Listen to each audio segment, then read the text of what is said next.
The basketball doesn't lie. It never has. When Maya Brooks releases her shot from the three-point line, the ball arcs through empty gym air with perfect rotation. The sound when it drops through the net, that clean swish without touching iron, is the only language she needs. But Coach Reynolds doesn't see this. Doesn't see the 6 a.m. practices when Maya perfects what others can't execute in full daylight. Doesn't see the girl who speaks fluent basketball even though her mouth won't form words. He only sees silence. And to him, silence means she doesn't belong. We're getting ahead of ourselves, though. To understand how Maya Brooks ends up demolishing the coach's favorite player in front of college scouts and the entire team, you need to see where this morning began. Before we continue, comment where you're watching from and subscribe. This story will restore your faith in justice. The alarm doesn't wake Maya because she's already awake. Has been since 5:30 a.m., lying in the dark of the apartment she shares with her grandmother, listening to the city slowly come alive outside their window. Her body knows the routine. 6 months of the same schedule: early practice, school, team practice where she sits on the bench, late shooting session alone, homework, sleep, repeat. She dresses in the dark, athletic shorts, sports bra, worn sneakers that have seen 1,000 hours of court time. Her grandmother's door stays closed. Diabetes keeps her tired these days, and Maya won't wake her. Not when Grandma works double shifts managing the apartment complex just to keep them fed and housed. The high school gym is 3 blocks away.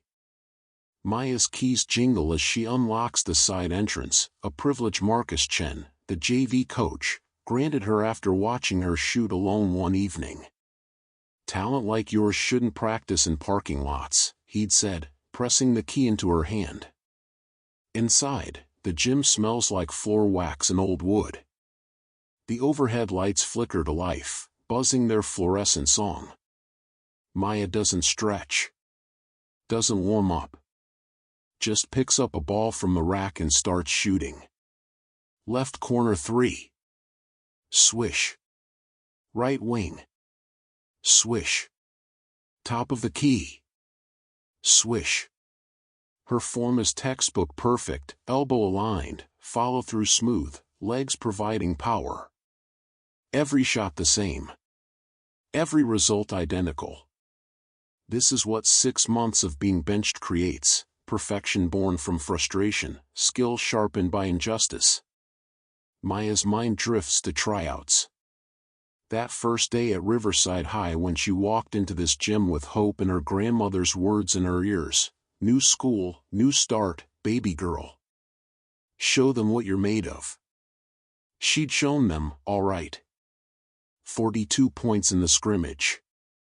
12 rebounds. 8 steals. Her old coach at Eastside had written a glowing recommendation letter explaining her selective mutism, outlining the hand signals and communication methods that worked. Coach Reynolds read it. Nodded. Then asked her to introduce herself to the team. Maya's throat had closed. The familiar panic, heart racing, palms sweating, mouth refusing to cooperate. She'd stood there, frozen, while 17 girls stared at her. Waiting. Judging. "She doesn't talk," someone whispered. "Is she stuck up?" another voice asked. Coach Reynolds had cleared his throat.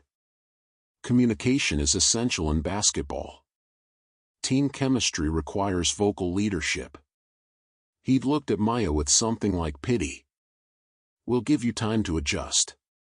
Start on the bench, work on finding your voice." 6 months later, Maya's still waiting for that adjustment period to end. Meanwhile, Jessica Hartley, Coach Reynolds' goddaughter, loud and confident and mediocre, starts every game. Takes every big shot. Gets every minute of playing time despite shooting 32% from the field and playing defense like it's optional. Maya shoots another 3. The ball rattles around the rim before dropping through. Not perfect. She runs the same shot again. Swish. Better. You're here early. Marcus Chen's voice echoes from the doorway. The JV coach carries a coffee cup and wears a knowing smile. Maya nods in greeting. Catches the ball and shoots again. Scouts coming today, Marcus says, settling onto the bleachers. Duke, UConn, Stanford. They're supposed to be watching Jessica. He pauses. But I sent them your highlight tape from Eastside. Maya's hands freeze on the ball. She looks at him, eyes wide. You deserve a shot, Maya. A real one. Marcus sips his coffee. Reynolds can't keep you buried forever. Not when you're the best player in this gym. The best player in this gym sits on the bench every game. Watches Jessica brick shot after shot. Watches their team lose games they should win. Watches her senior year, her scholarship opportunities, her future, slip away because her throat won't cooperate with what society expects. Selective mutism. The therapist's diagnosis when Maya was 7. Anxiety-induced speech shutdown in social situations. She can whisper at home. Can mouth words to her grandmother. Can even hum when she's alone. But put her in front of people, classmates, teammates, anyone who expects her to perform socially, and the words die before reaching her lips. At Eastside, they'd understood. Built plays around hand signals. Let her lead through example, not voice. Coach Miller had said, leadership isn't about who talks the loudest. It's about who makes everyone else better. Coach Reynolds believes the opposite. Believes basketball requires constant communication. Believes Maya's silence equals lack of commitment. He's never asked why she doesn't speak. Never explored accommodations. Just benched her and moved on. Maya shoots until 7:30 a.m., then heads home to shower and grab breakfast. Her grandmother is awake now, moving slowly through the kitchen in her bathrobe. Morning, baby girl. Grandma's voice is warm despite the fatigue in her eyes. Maya kisses her cheek, pours cereal. Big day today? Grandma asks. Maya nods. Pulls out her phone, types, Scouts coming. Marcus showed them my old tape. Good. Grandma squeezes her hand. Let your game scream, Maya. It always has. By 8:45 a.m., Maya's back at school. The gym is filling now, teammates arriving for 9 a.m. practice, their voices bouncing off walls, their laughter easy and natural. Maya slips onto the bench, invisible as always. Jessica arrives last, dramatic entrance perfected. Morning, ladies, she calls out, her voice commanding attention. Everyone turns. Everyone responds. This is what Coach Reynolds values: presence, volume, the appearance of leadership. What he doesn't value is the fact that Jessica's left hand is weak, her defensive footwork is lazy, and she takes contested shots when open teammates are available. But she talks. So she starts. Maya watches, silent, as practice begins. As Coach Reynolds runs the same drills. As Jessica executes them poorly while receiving praise. As the clock ticks toward the moment when Scouts arrive and Maya's invisibility becomes permanent. Today is different, though. Today, college Scouts are coming to practice. And today, Jessica Hartley is about to make the biggest mistake of her life. Jessica Hartley doesn't walk into practice. She performs an entrance. Hair in a perfect ponytail, brand new Nike gear that probably cost more than Maya's entire wardrobe, and a confidence that comes from never having to prove herself. All right, ladies, let's get it. Jessica claps her hands like she's the coach. Maybe she is, in all the ways that matter. Coach Reynolds certainly treats her like co-management. The team falls into layup lines. Maya stays on the bench, watching. She's not invited to warm up. Hasn't been invited for 6 months. Observe and learn, Coach Reynolds told her that first week. She's been observing ever since. Jessica takes her first layup. Travels before even leaving the ground. No whistle. No correction. Just Coach Reynolds nodding like she executed a perfect Eurostep. Good aggression, Jess, he calls out. That's what I want to see. Maya's teammate, Carmen, catches the ball and glances at the bench. Their eyes meet. Carmen's expression says what her mouth won't: this is ridiculous. But she doesn't speak up. None of them do. Jessica is untouchable. The warm-up continues. Jessica misses 3 straight layups, not hard, contested attempts, but wide-open looks she somehow botches. Each time, Coach Reynolds has an excuse. Wet spot on the floor there. Ball slipped. Just getting warm. When practice transitions to shooting drills, Jessica's performance doesn't improve. She's shooting from the free throw line, 15 feet, wide open, no defense. She makes 2 out of 10. Good rhythm, Coach Reynolds says. Keep that form. Maya watches from the bench, her mind automatically correcting Jessica's mechanics: elbows flaring out, release point is inconsistent, legs aren't generating power. These are fixable problems. Fundamental issues that any decent coach would address. But Coach Reynolds isn't coaching Jessica. He's protecting her. The gym doors open. 3 women in professional attire walk in, clipboards and cameras in hand. The Scouts.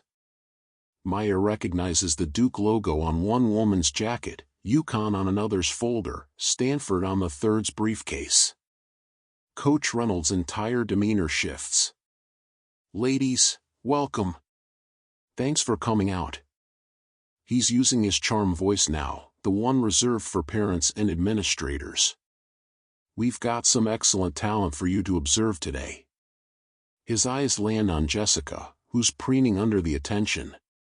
Not on Maya, who's sitting 10 feet away with more Division I potential in her pinky finger than Jessica has in her entire body. The Scouts settle into the bleachers, notebooks open.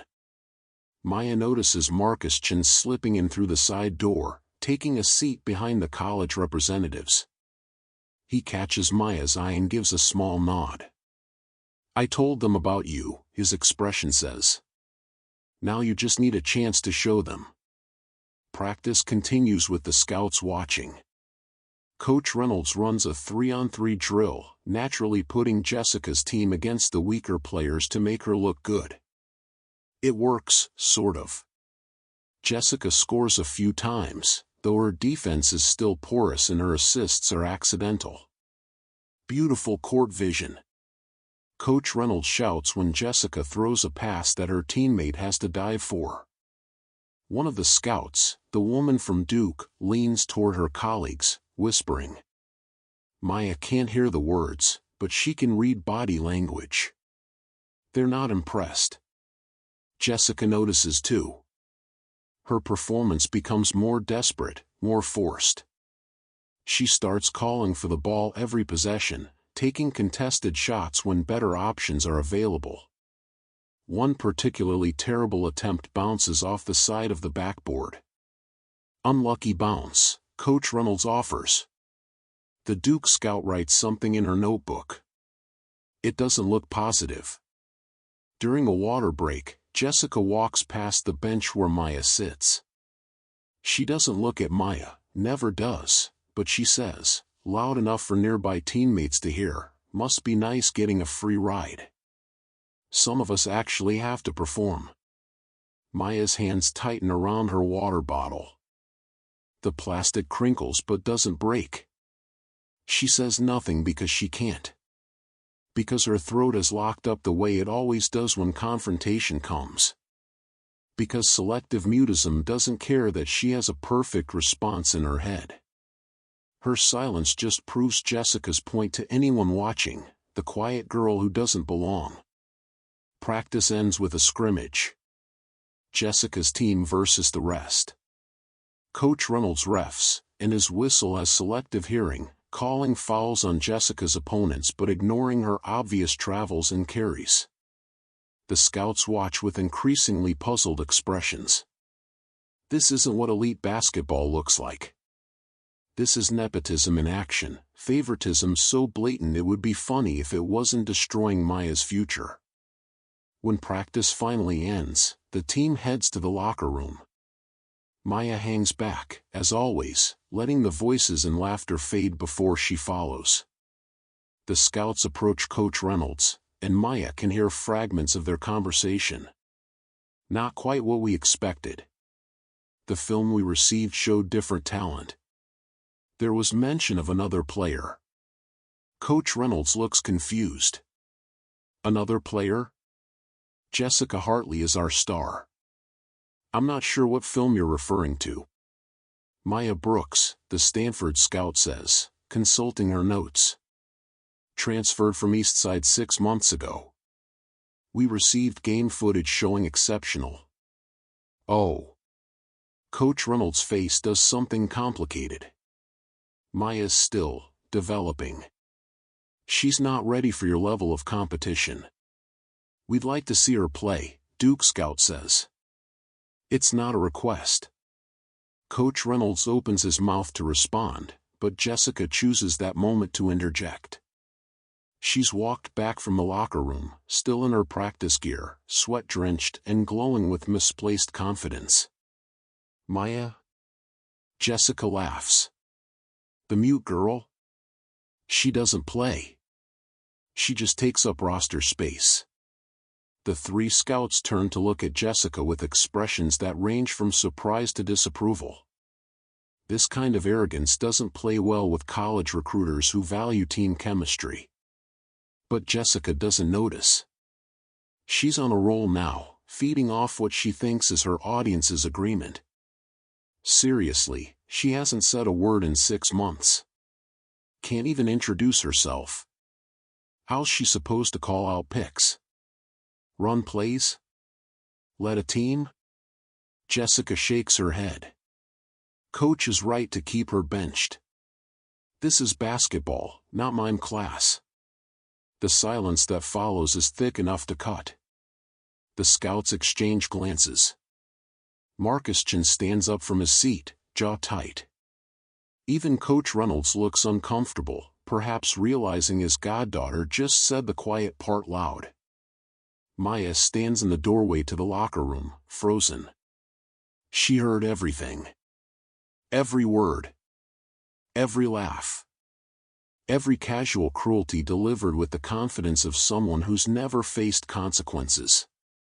And something inside Maya, something that's been building for 6 months of sitting silent, of watching her dreams defer, of being invisible in plain sight, finally breaks free. She walks toward the group. Slowly. Deliberately. Every eye in the gym tracks her movement. Jessica notices her approach and smirks. Oh look, silent girl has something to say. Wait, no she doesn't. She never does. Maya stops 3 feet from Jessica. Makes eye contact. Doesn't blink. Doesn't look away. Just stands there with a quiet intensity that makes even Coach Reynolds take a step back. Then Maya holds out her hand. Not for a handshake. For the basketball Jessica is holding. Jessica's smirk wavers. What? Maya keeps her hand extended. Her expression says everything her voice can't. Let's see who belongs here. Oh, you want to play? Jessica's laugh is sharp, nervous at the edges. You challenging me? Maya nods once. Firmly. The gym goes absolutely silent. The basketball sits in Jessica's hands like a grenade with the pin pulled. She looks at it, then at Maya, then at the scouts who are watching with sudden sharp interest. The smirk is gone from her face, replaced by something that looks like calculation mixed with panic. "You're serious?" Jessica's voice has lost its mocking edge. "You want to go one-on-one? Against me? Right now?" Maya nods again. Her heart hammers against her ribs, but her face stays calm. This is it. The moment her grandmother prepared her for, when they push you into a corner, baby girl, that's when you show them corners have exits. Jessica looks to Coach Reynolds, clearly expecting him to shut this down. To protect his goddaughter from embarrassment. To remind everyone that Maya doesn't get to make demands. But Coach Reynolds is looking at the scouts. At their notebooks. At the way they've leaned forward in their seats, suddenly very interested in what happens next. He's calculating too, wondering if denying this challenge will make him look worse than allowing it. "I don't think that's necessary," he starts. "We'd like to see it," the Duke scout interrupts. Her tone is pleasant but firm. If there's a question about playing time and talent allocation, a one-on-one evaluation could be illuminating. Translation: "We think you're playing favorites, and we want proof." Coach Reynolds' jaw tightens. He's trapped. Refuse, and he confirms the bias. Allow it, and he risks exposing that bias to the people who could make or break his program's reputation. Jessica makes the decision for him. Fine. She bounces the ball hard against the floor. "Let's do this. First to 21, ones and twos, call your own fouls. Winner's ball." She looks at Maya with renewed confidence. "When I embarrass you in front of everyone, maybe you'll finally quit and stop wasting a roster spot." The team emerges from the locker room, drawn by the commotion. Within seconds, word spreads, Maya and Jessica are playing one-on-one. Right now. In front of the scouts. Teammates line up along the sideline. Coach Reynolds reluctantly agrees to referee, though everyone knows his whistle will favor Jessica. Marcus Chin positions himself behind the scouts, arms crossed, a slight smile on his face. Maya walks to the three-point line. Her hands aren't shaking.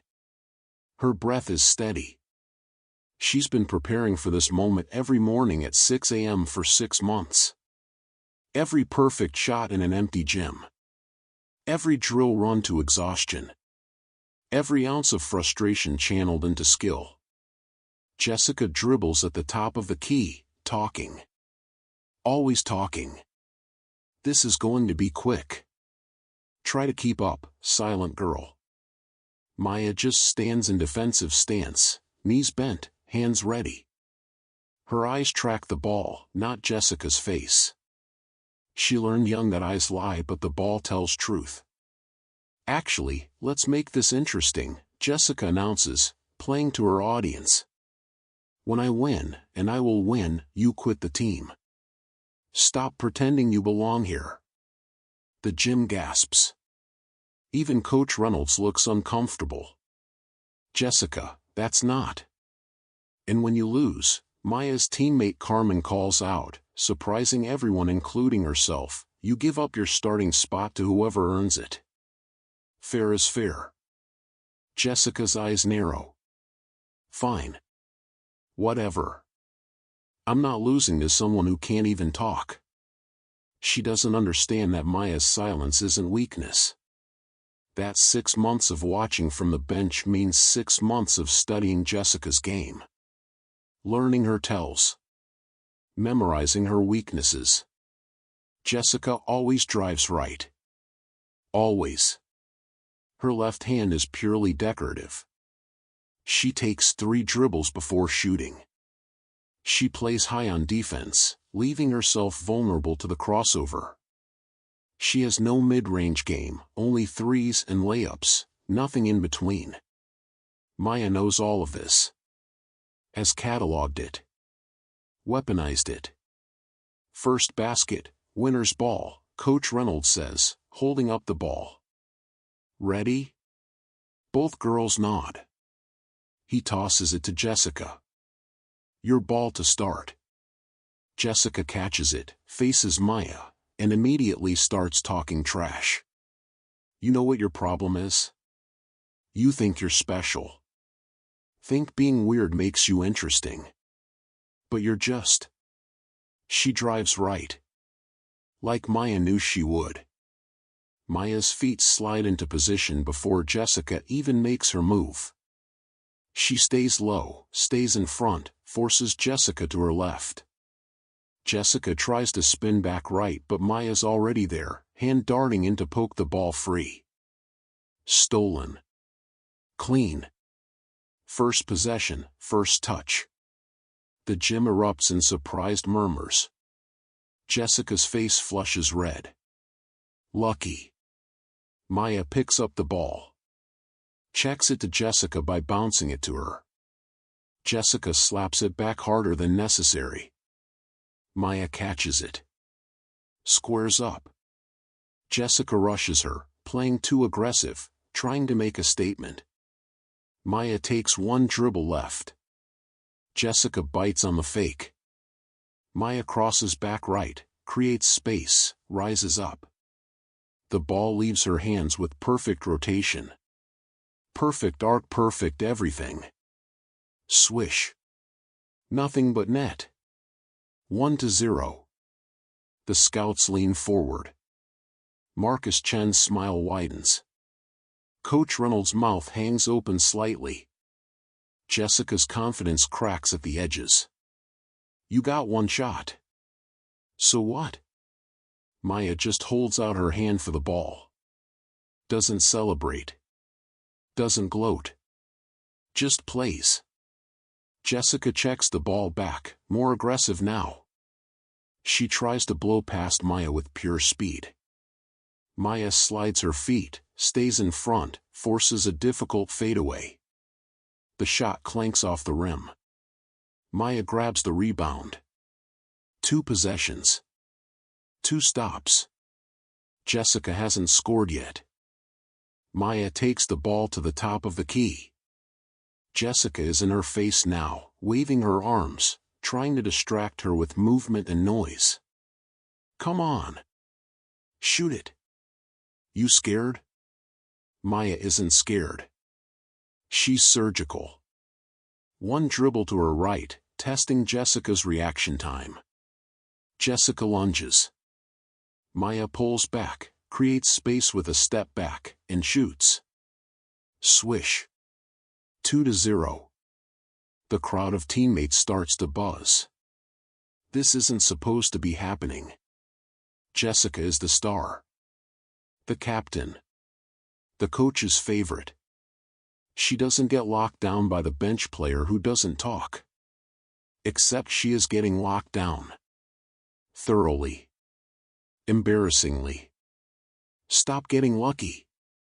Jessica's voice rises, tinged with desperation. She checks the ball hard again. Maya catches it. Doesn't react to Jessica's emotion. Just plays her game. Methodical. Precise. Perfect. She drives this time, forces Jessica to backpedal. Jessica's footwork is sloppy, retreating instead of sliding. Maya crosses her over, a move so clean it should be illegal, and Jessica's feet tangle. She stumbles. Doesn't fall, but might as well have. Maya pulls up for an easy jumper. Swish. 3-0. Timeout. Jessica calls, hands on her knees, breathing harder than she should be after 3 possessions. There are no timeouts in street ball, the Yukon scout says mildly. Coach Reynolds looks torn between enforcing rules and protecting his goddaughter. Jessica, just play through. I said timeout. Jessica's voice cracks. The gym watches as she stands there, sweat already dripping despite barely exerting herself. Meanwhile, Maya looks like she could do this all day. Because she could.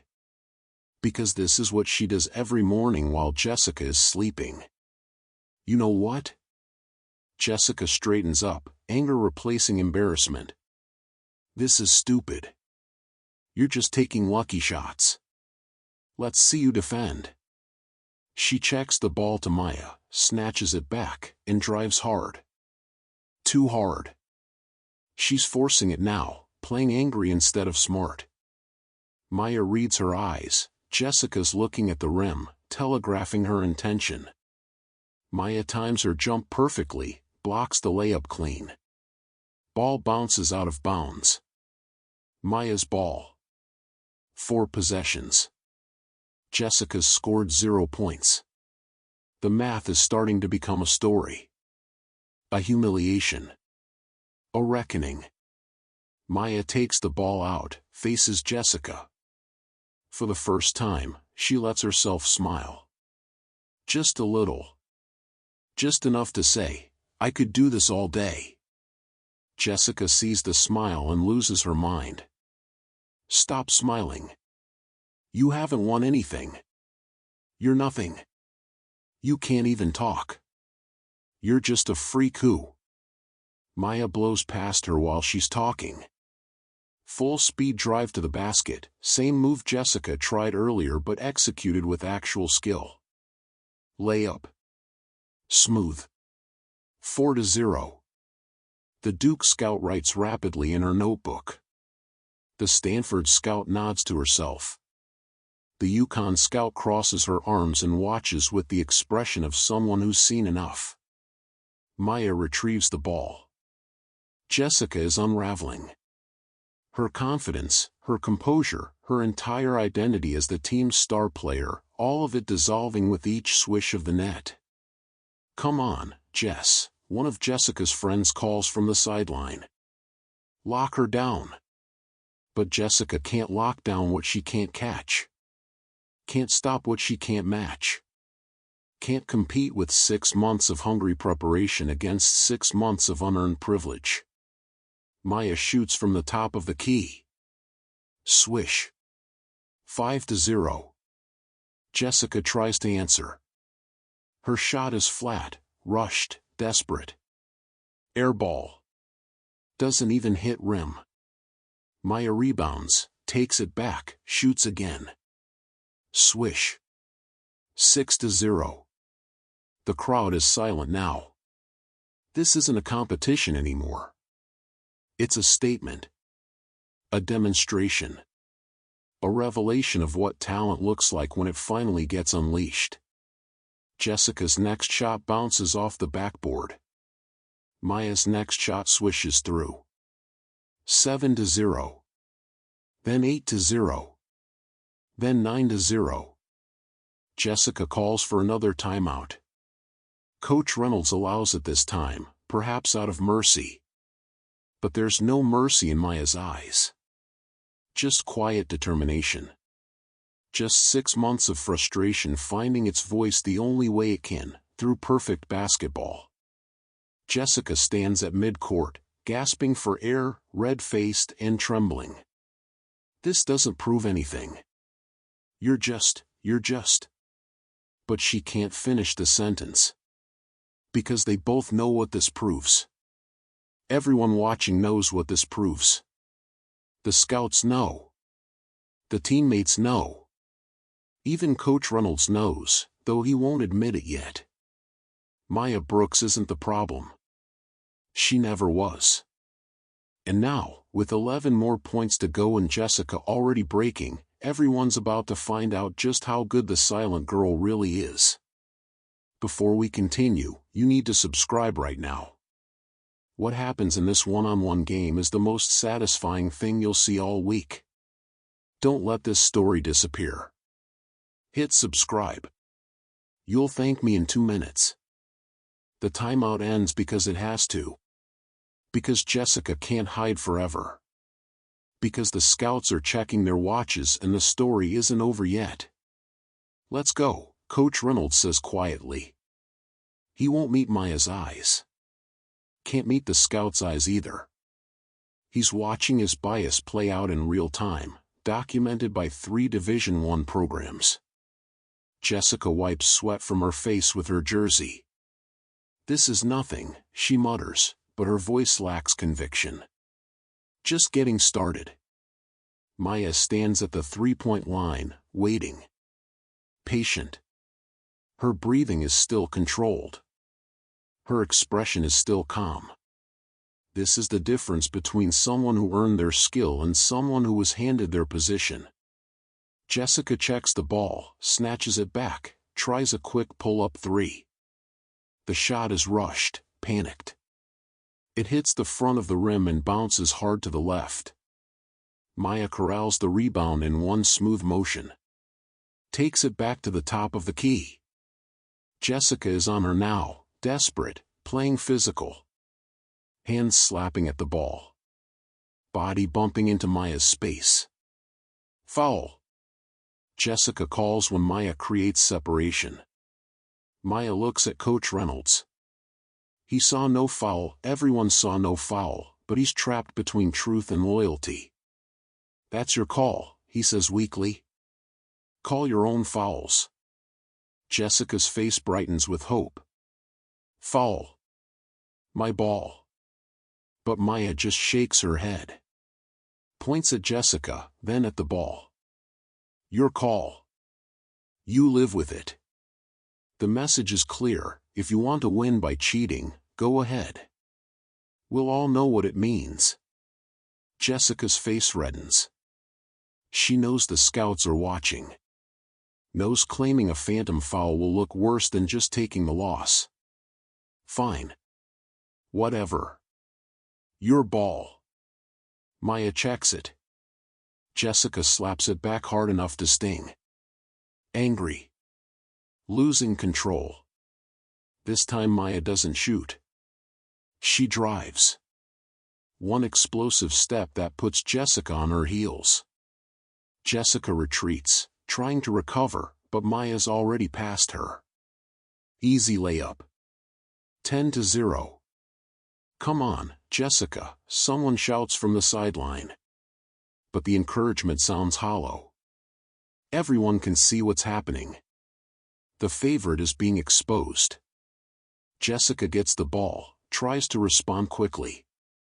She forces a drive, traveling twice before even reaching the paint. Coach Reynolds doesn't call it. Maya doesn't need him to. She just stays in front, forces Jessica into a difficult shot.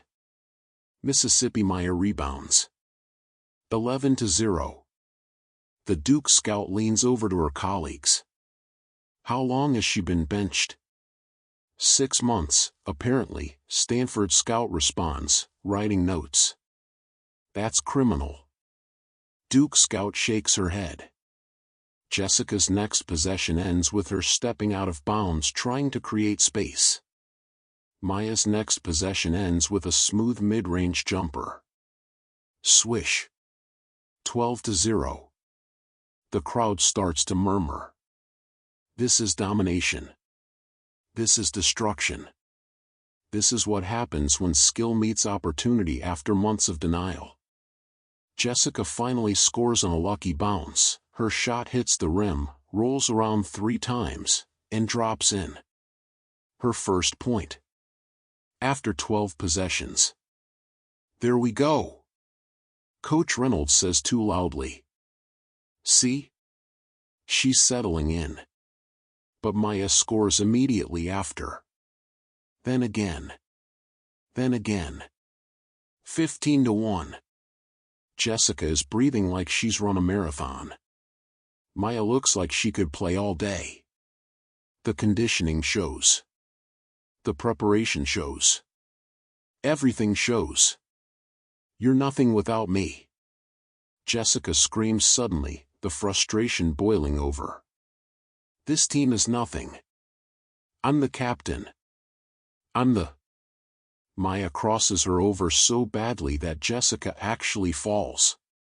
Stumbles over her own feet and hits the gym floor hard. Her teammates gasp. The scouts write furiously.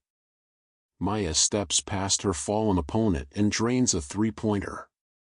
16-1.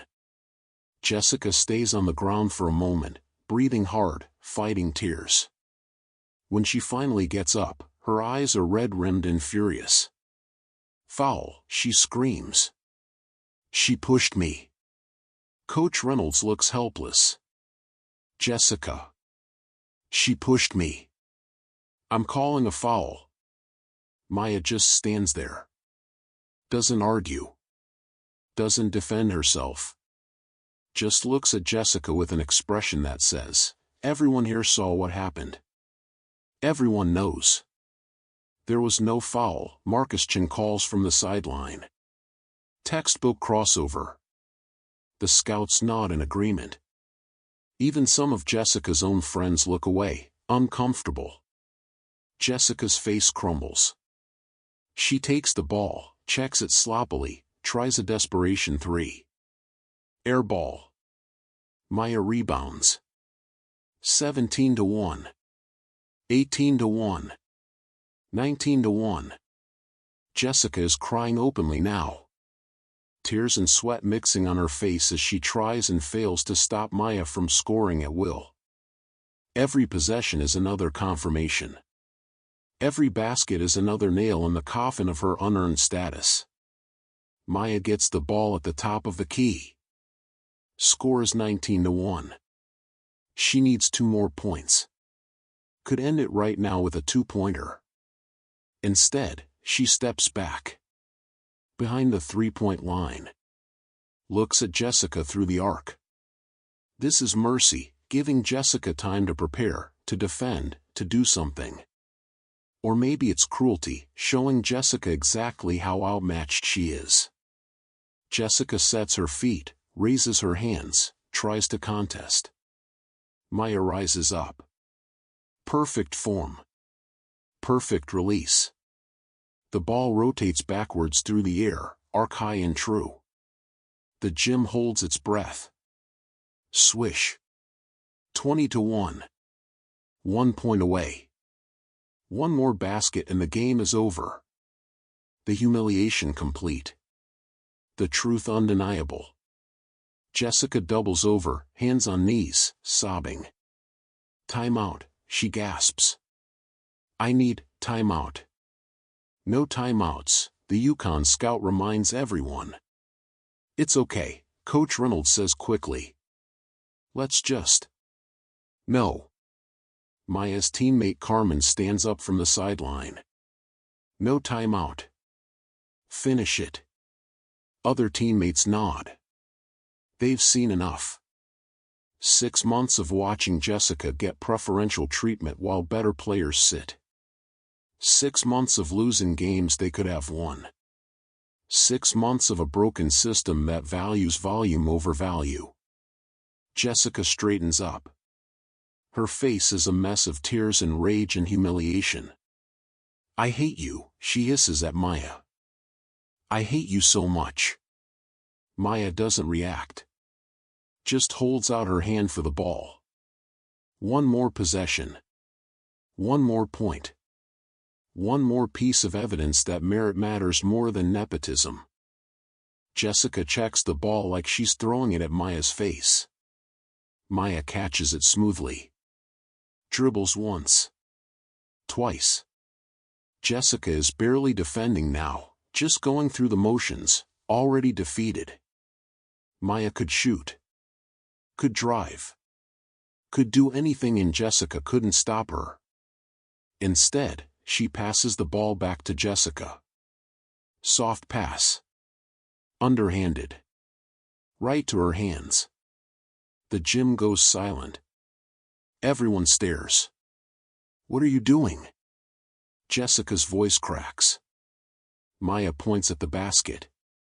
Then at Jessica. "Your shot. Take it. I don't want your pity." Jessica screams. Maya shakes her head. Points again. Not pity. Something else. A message. This is what you could be if you earned it instead of being given it. Jessica holds the ball, trembling. The scouts watch. The team watches. Coach Reynolds watches, finally seeing what he should have seen 6 months ago. Jessica shoots.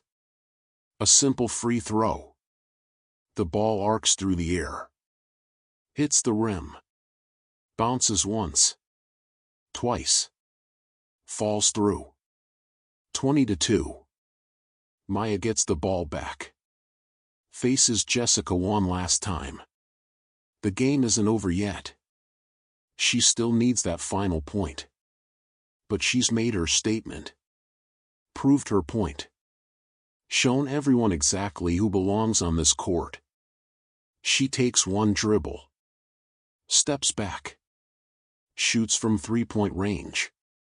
The ball drops through the net without touching the rim. Game over.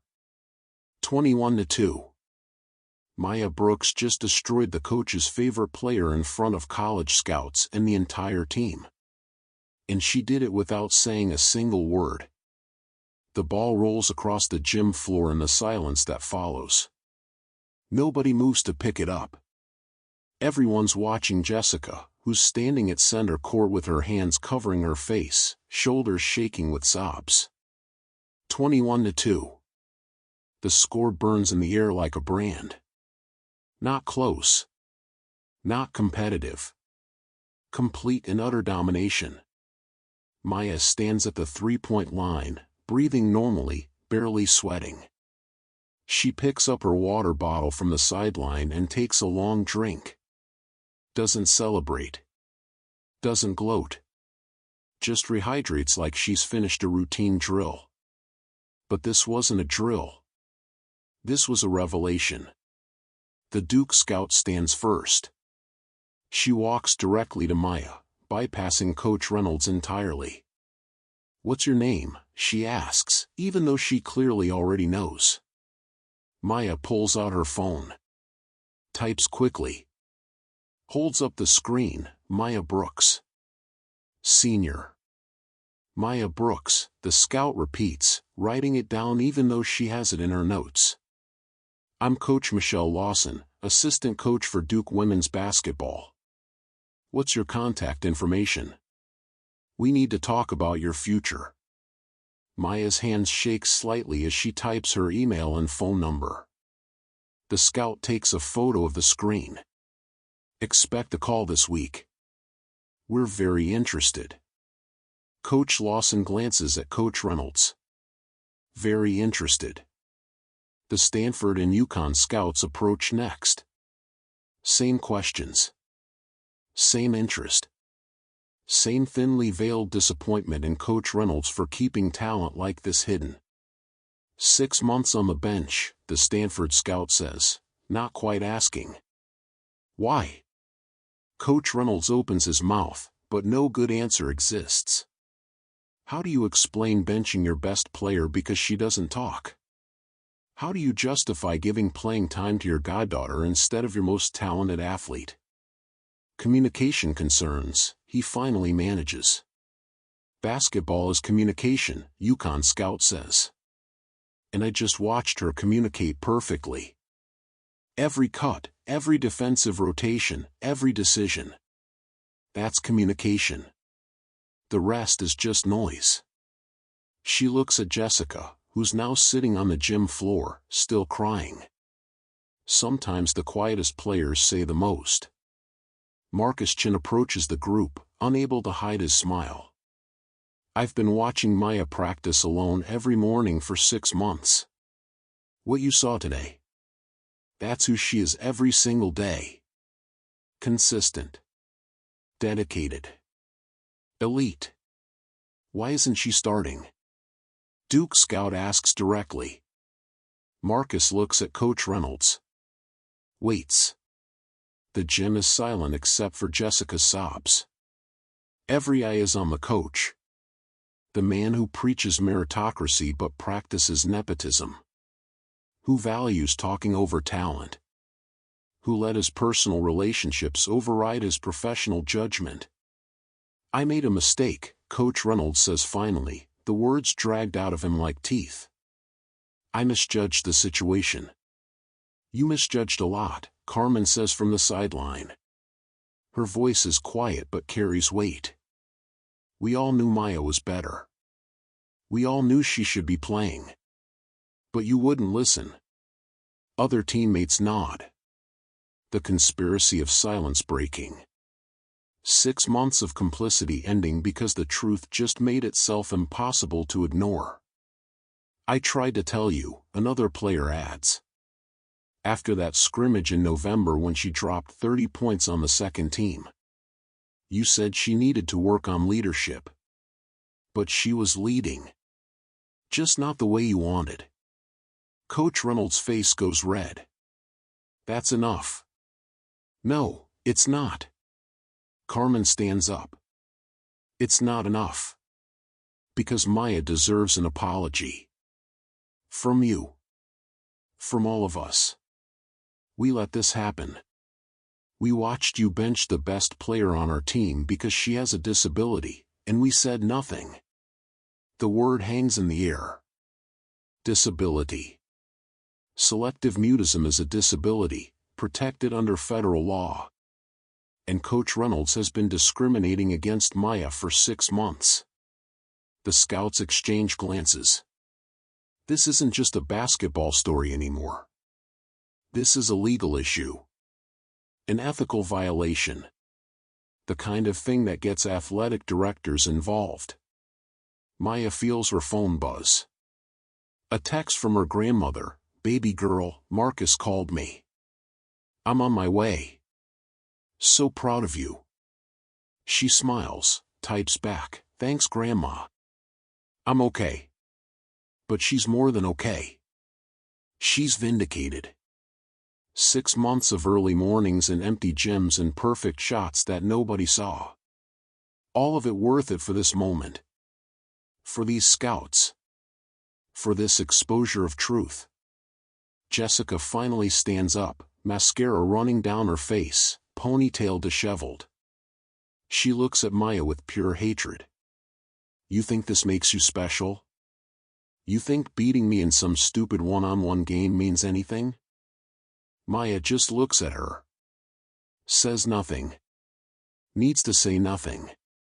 It means she's better than you, Carmen says bluntly. It means she always was. And if Coach had been doing his job instead of playing favorites, we'd have known that 6 months ago. She's my goddaughter. Coach Reynolds says defensively. I was trying to give her advantages she didn't earn, Marcus Chin finishes. At the expense of someone who earned everything. The scouts are writing furiously now. This is the story. Not just the basketball dominance, but the systemic failure. The bias. The discrimination. The way talent gets buried under layers of privilege and nepotism. I want to see her play in a real game, Duke Scout says. When's your next competition? Friday night, Marcus answers before Coach Reynolds can. Home game against Lincoln Prep. Top-ranked team in our conference. I'll be there, Duke Scout says. And I expect to see Maya Brooks starting. Because if I don't, I'll have questions about this program's commitment to equity and merit. Stanford and UConn scouts nod in agreement. The message is clear, play your best players, or lose our interest entirely. Coach Reynolds looks trapped. Cornered. 6 months of preferential treatment ending in one humiliating afternoon. Maya will start, he says quietly. Maya's heart leaps. But she doesn't celebrate yet. Doesn't trust it yet. She's heard promises before. I need more than a verbal commitment, Duke Scout says. She pulls out her phone. I'm emailing your athletic director right now. This conversation needs documentation. Coach Reynolds' face goes pale. That's not necessary. It absolutely is. The scout's fingers fly across her screen. Subject: concerns about playing time allocation and potential ADA violations at Riverside High School basketball program. How's that sound? Ada. Americans with Disabilities Act. The law that protects people with disabilities from discrimination, including selective mutism. Including Maya. Coach Reynolds sits down heavily on the bleachers. The weight of his choices crushing him in real time. Jessica wipes her face, tries to compose herself. This is ridiculous. One game doesn't prove anything. I'm still the captain. I'm still. You're benched, Coach Reynolds says suddenly. Everyone turns to stare at him. He's looking at Jessica with something like regret. Effective immediately. You need to earn your spot back. Just like everyone else. What? Jessica's voice cracks. But I'm your goddaughter. I know. Coach Reynolds runs his hand over his face. And I let that cloud my judgment. I gave you opportunities you didn't earn. Put you in positions you weren't ready for. That wasn't fair to you, and it wasn't fair to this team. You're choosing her over me? Jessica points at Maya, her hand shaking. The freak who can't even talk. That's enough.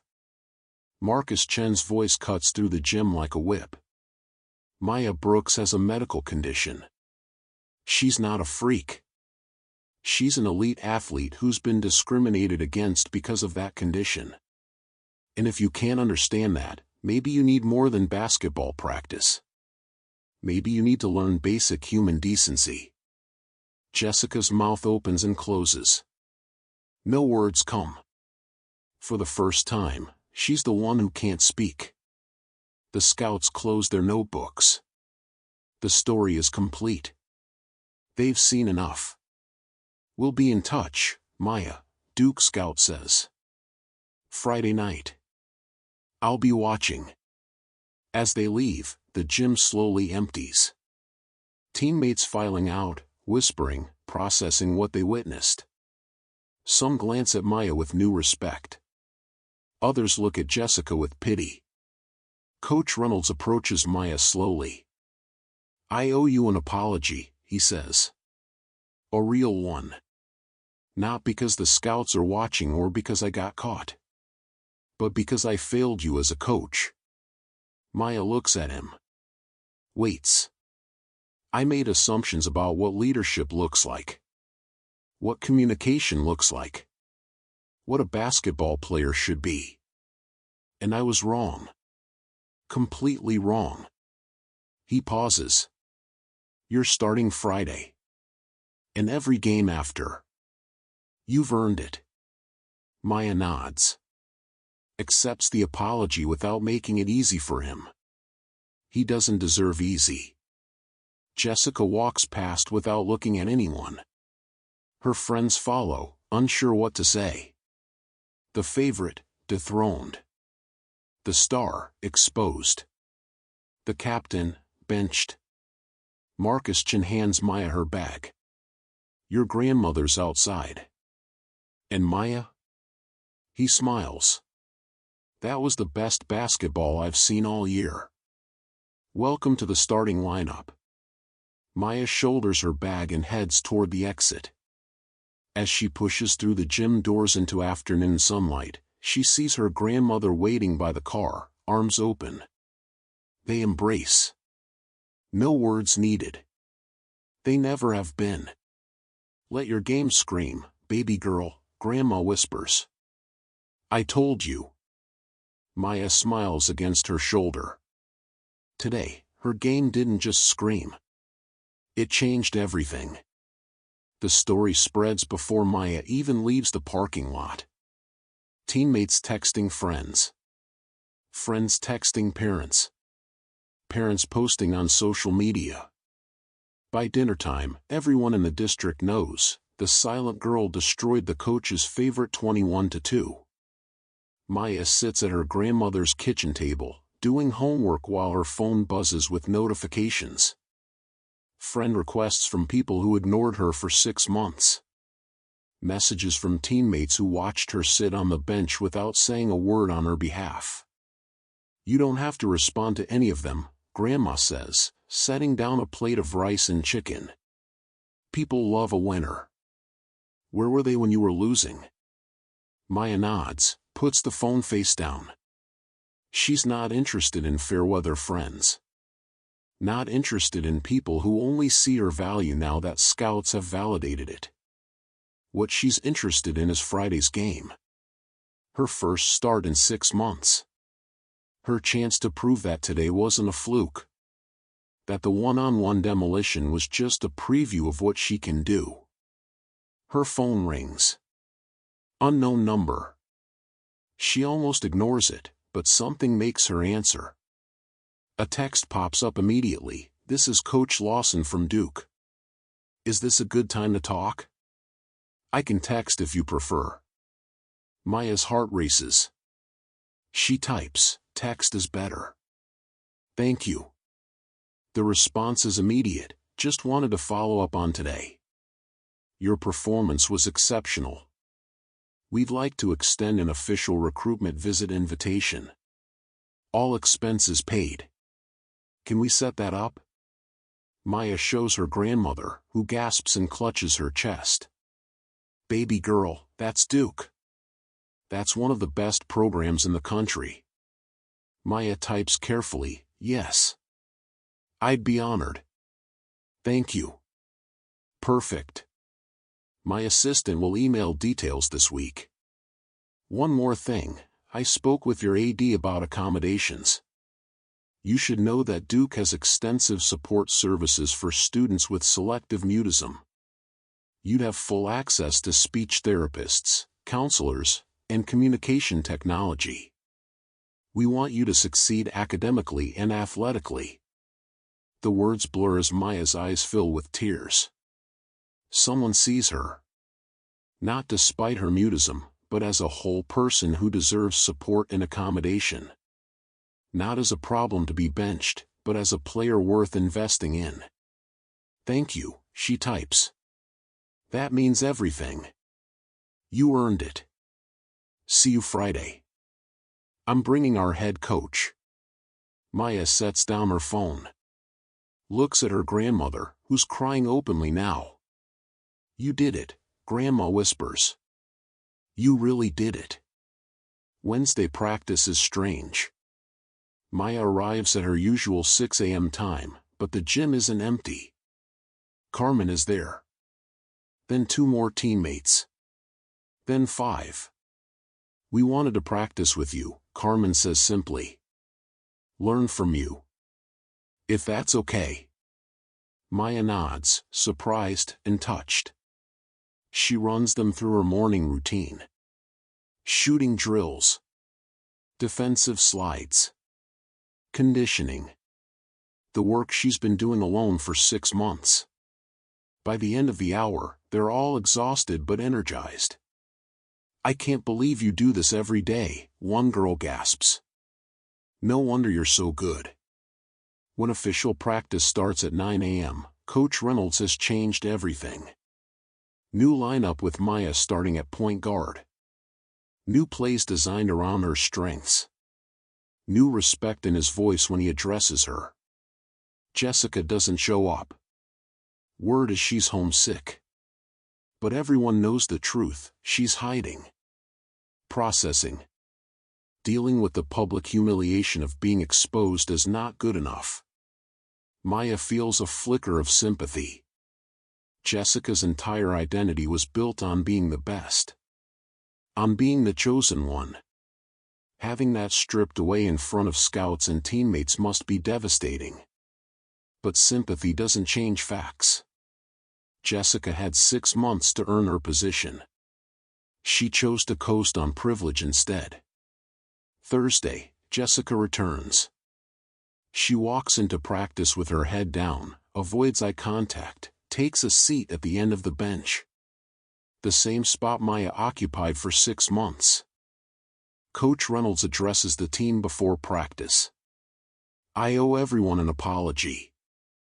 I let personal relationships influence professional decisions. I benched our best player because she communicates differently. That was discrimination, and it was wrong. He looks at Maya. I'm sorry. You deserved better from me. Then he looks at Jessica. And I'm sorry to you too. I didn't do you any favors by giving you a starting position you hadn't earned. I robbed you of the chance to develop real resilience and real skill. Jessica's eyes fill with tears, but she nods. Moving forward, playing time is earned. Period. No exceptions. No special treatment. Coach Reynolds looks around the room. Everyone good with that? Murmured agreements. New energy. Like a weight has been lifted. Practice runs smoothly. Maya at point guard, directing traffic with hand signals and eye contact. The team responds, flows, communicates in ways that don't require constant verbal instruction. After practice, Jessica approaches Maya in the locker room. The other players quiet down, watching. Jessica holds out a folded piece of paper. Her hands shake slightly. Maya takes it. Opens it. Reads. Maya. I'm sorry. For everything. For the mocking. For the cruelty. For acting like you didn't belong here when the truth is I was scared you'd show everyone I didn't belong. My uncle is the coach. I've gotten special treatment my whole life. I never had to work as hard as everyone else because I knew I'd play anyway. That made me weak.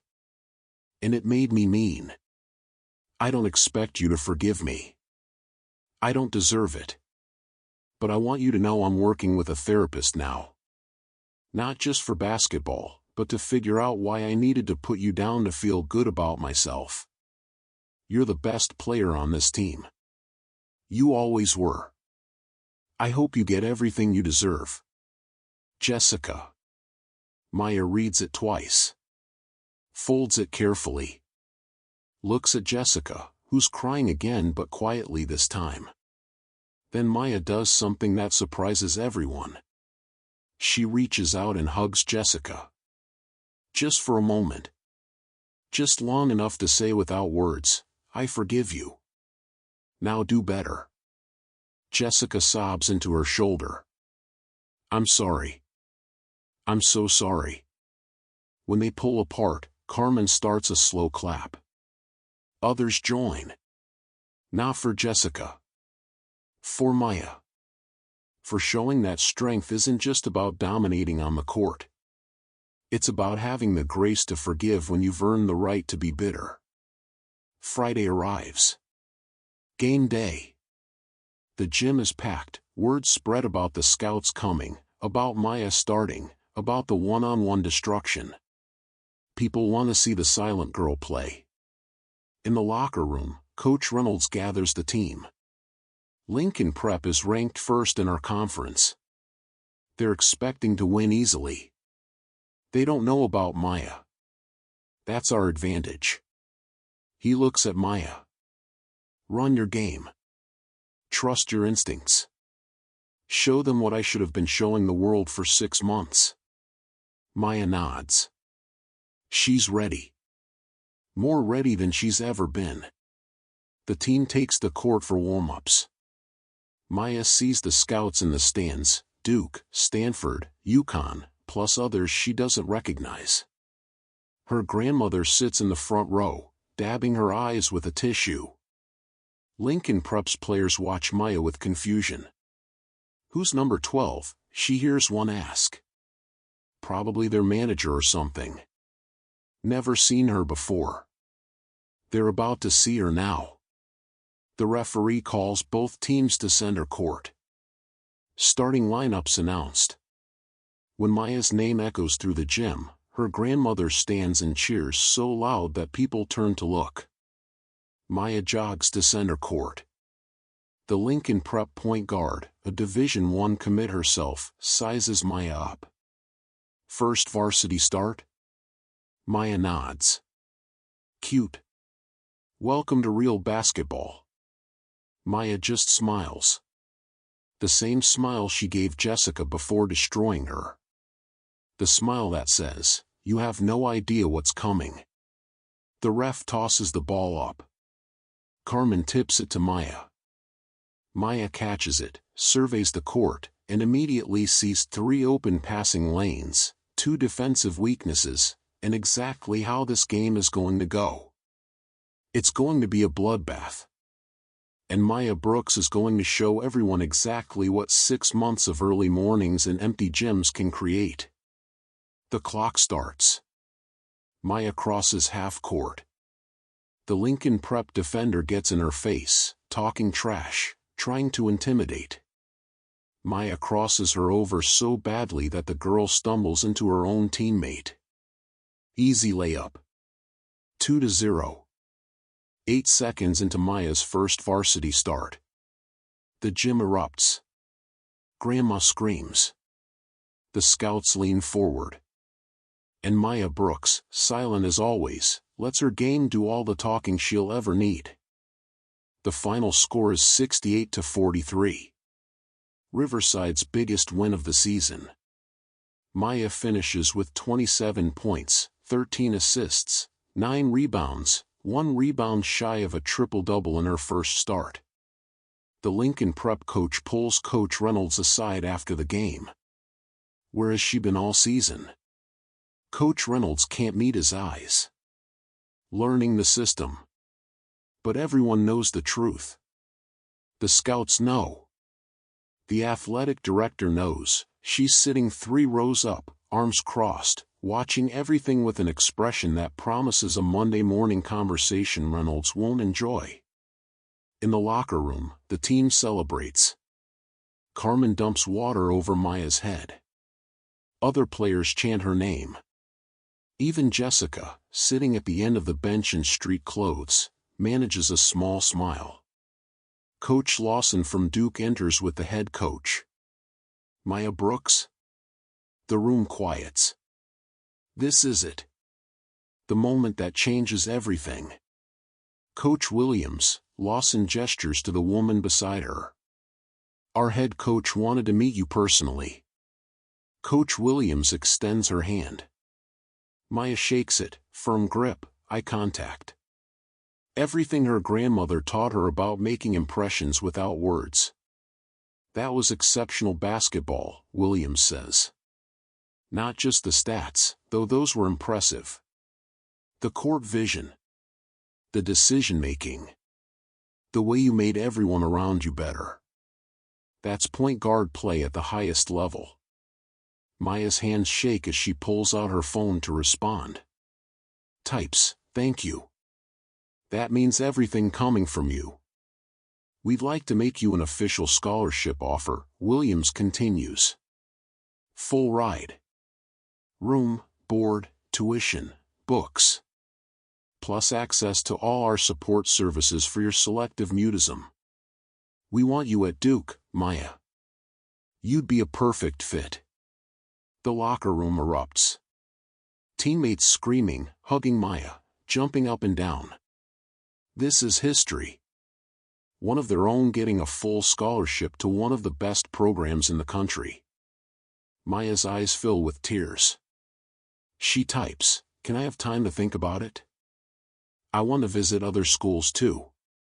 Of course. Take your time. But know that we're serious about wanting you. Williams smiles. We'll be at your next game too. And the one after that. We're not going anywhere. After they leave, Maya checks her phone. Messages from Stanford and UConn coaches. Same interest. Same offers. Same recognition. Her grandmother bursts into the locker room, ignoring protocol. Baby girl. She wraps Maya in a hug that lifts her off the ground. 3 scholarship offers. 3. Coach Reynolds hovers at the edge of the celebration, looking lost. Maya catches his eye. He approaches slowly.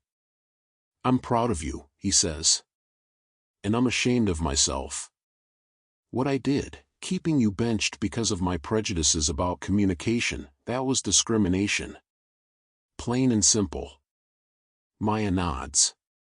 Accepts the acknowledgement. I reported myself to the athletic director, Reynolds continues. Recommended mandatory bias training for all coaches in the district. What happened to you can't happen to anyone else. It's the right thing to say. The right action to take. But it doesn't change the 6 months Maya lost. The game she could have played. The exposure she could have gotten. Still. It's something. It's accountability. It's change. Monday morning, the athletic director calls a meeting. Maya, her grandmother, Coach Reynolds, Marcus Chen, and the school principal all gather in the conference room. I've reviewed the situation, athletic director Martinez begins. And I'm implementing several changes effective immediately. She slides documents across the table. First, mandatory training on disability accommodations for all coaches. Second, a review process for playing time decisions to prevent future discrimination.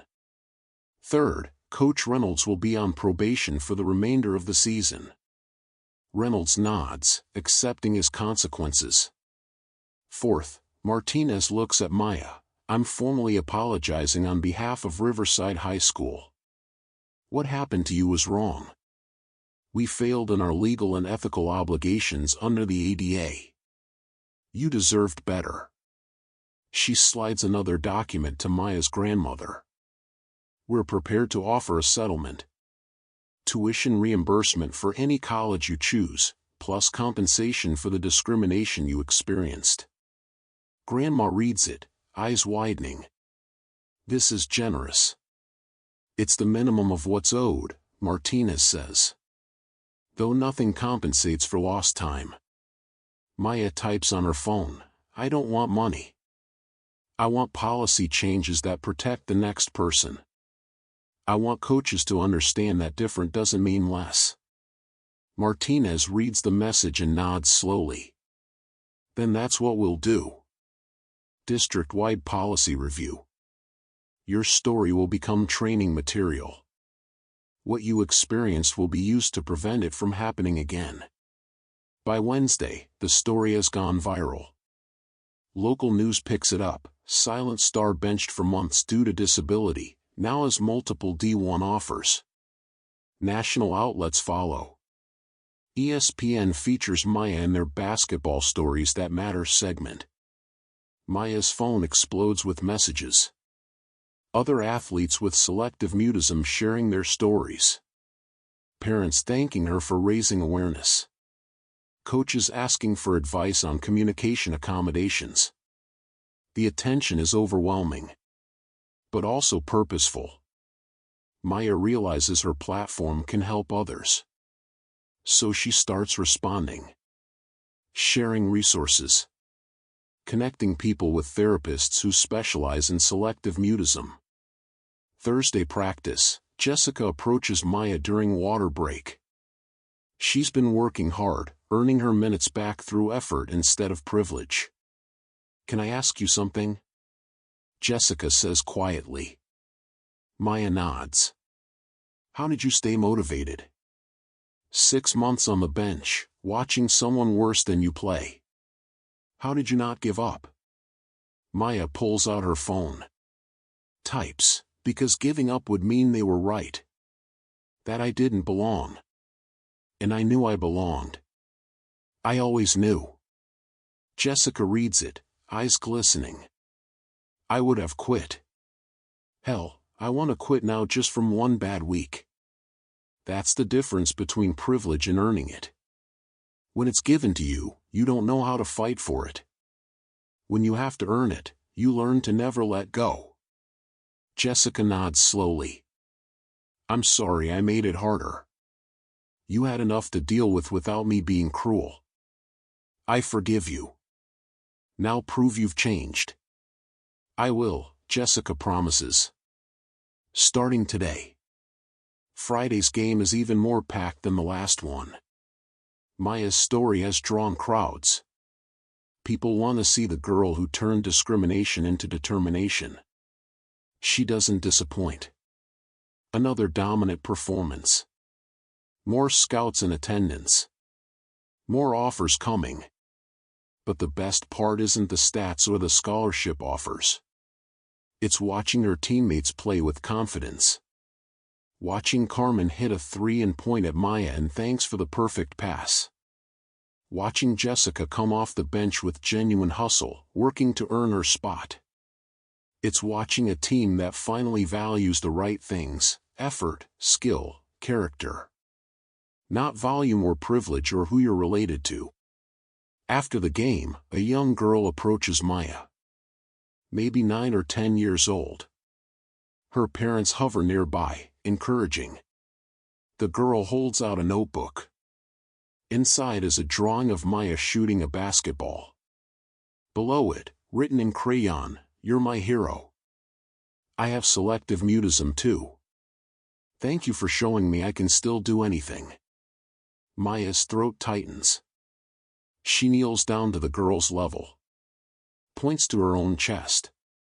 Then to the girl's chest. Then holds up her fist. The girl understands. Bumps her small fist against Maya's. Smiles wide. We're the same. And we're strong. And we belong. The girl's mother wipes tears from her eyes. "Thank you," she mouths to Maya. Maya nods. This is why she fought. Not just for herself. For every kid who communicates differently. Who gets told they can't. Who gets benched, excluded, overlooked. She stands up, waves goodbye to the girl, and heads to the locker room where her teammates and grandmother wait. The scholarship offers will keep coming. The games will keep going. The attention will eventually fade. But the change? The policy reforms? The awareness she's raised? That's permanent. That's legacy. That's what happens when you refuse to be silenced by people who don't understand that there are 1,000 ways to speak. And Maya Brooks' way is louder than all of them. 3 weeks after the one-on-one game, Riverside High School basketball is transformed.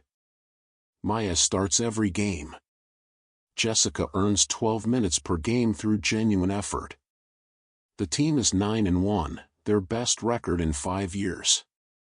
More importantly, the culture has changed. Coach Reynolds runs practices focused on merit, not favorites. He's learning sign language basics to better communicate with Maya. He's attending workshops on disability awareness. "Old dog, new tricks," he tells the team one day. "I was wrong to think there's only one way to lead. Maya's teaching me that every day."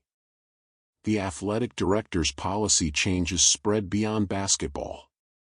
The entire district now requires disability accommodation training. Coaches submit playing time justifications to prevent discrimination. Students with communication differences have support systems. Maya's story sparked all of it. But the biggest change is Jessica. She arrives early for practice now. Stays late for extra shooting. Works with Marcus Chen on fundamentals she should have mastered years ago. "I took everything for granted," she tells Carmen one day. Maya's in earshot, working on ball handling drills. "I thought being the coach's goddaughter meant I deserved the spot. I never learned to earn anything." Carmen glances at Maya. "You're learning now." "Yeah." Jessica wipes sweat from her face. "Better late than never, I guess." In a game against Thompson High, Jessica gets her chance. Maya picks up her third foul early in the second half. Coach Reynolds looks down the bench. "Hartley, you're in for Brooks. Run the same plays, just operate at your pace." Jessica's eyes widen. This is the moment. Prove she's changed or prove the criticism was right. She enters the game nervous but focused. Doesn't force shots. Makes simple passes. Plays solid defense. Nothing spectacular, but competent. Valuable. When Maya returns 6 minutes later, the team hasn't collapsed. They've held the lead. Jessica slaps Maya's hand as they switch, genuine respect, no resentment. Maya nods. Well done. After the game, Jessica approaches her. I finally get it. The difference between being good and being earned. Maya tilts her head, curious. I was good because my uncle gave me opportunities. But I never earned them. Never fought for them. That's why your game is different. Every shot, every move, you earned all of it. It shows. Maya pulls out her phone. You're earning yours now. Keep going. Jessica smiles, real this time. Thanks. And Maya? I know I don't deserve it, but could you help me with my left hand? I've watched you work on weaknesses. I need to do the same. Maya considers. This is the girl who mocked her, excluded her, tried to humiliate her. Forgiveness is one thing. Mentorship is another. But Maya remembers the young girl with selective mutism. The one who saw Maya as a hero. If Maya can inspire that child, maybe she can help Jessica become better too. She nods. Tomorrow morning. 6 a.m. Bring your work ethic. Jessica's face lights up. I will. Promise. The college visits begin. Maya travels to Duke first.